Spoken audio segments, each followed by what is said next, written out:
All right, so this film, Haywire, takes so many twists and turns. I'm really interested. How would you describe it?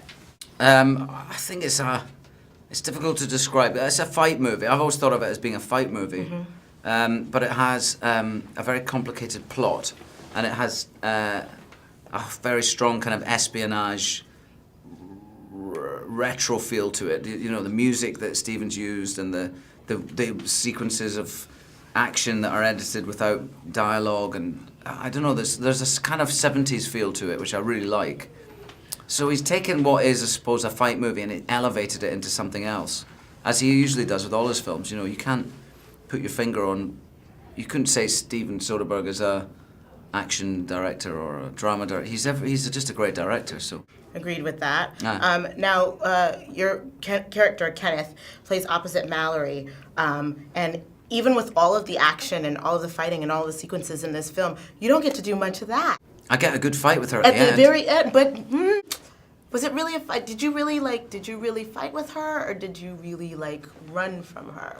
Oh, no, I think that's right. I think he's fighting her off so that he can get away. Okay. But at the same time, we did have quite a long, complicated sequence of kicks and punches to learn. Yeah. And we worked on that together, yeah. No, but you're absolutely right. He's not, like, Channing is trying to beat her up so that he can take her in. And Fassbender is trying to kill her, and I'm trying to get away from her. You're absolutely right. So talk to me about sort of the nuances of this character and where you had to go, because I don't know how to ask that without giving stuff away. I know it's difficult, isn't it? Well, Kenneth's in charge. He's our boss.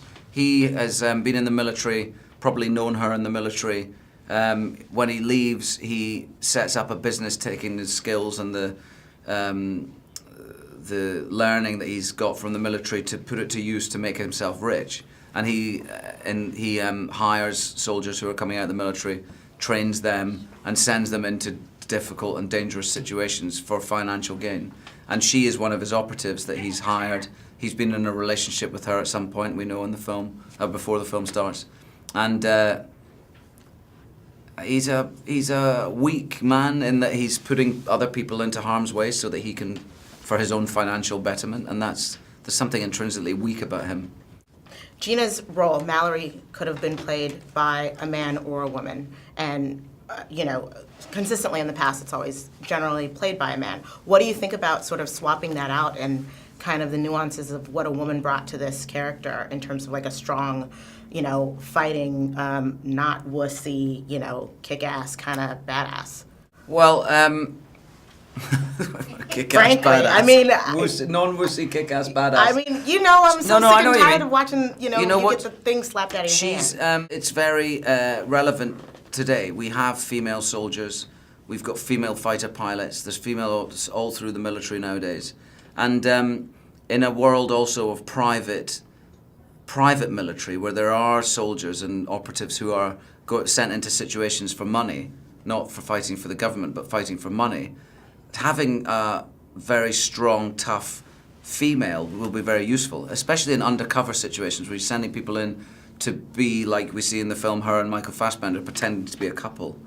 That must be very useful. So it's very relevant. It's not, I think, the case that they've taken a male role and turned it into a female role. They've written a role for Gina around a very strong, capable female. And it's absolutely that. She couldn't be a man in this film because the point is that she's a woman, It's true. And it's just interesting because she's so interesting. That's what he saw, Steven Soderbergh, when he was watching her fight. He looked at her, this woman who was unbelievably aggressive in the ring, and like somebody else outside of it, doing her interviews and doing the weigh-ins, you can see that she's a gentle soul. She's respectful to her opponents, but when she goes in the ring, she's capable of extreme aggression. And he thought that was fascinating, and he wrote this film round about her. And that is what's fascinating about this film is Gina, I would agree with that. Yeah. Thank you so much. Our time is up. Cheers. Thanks.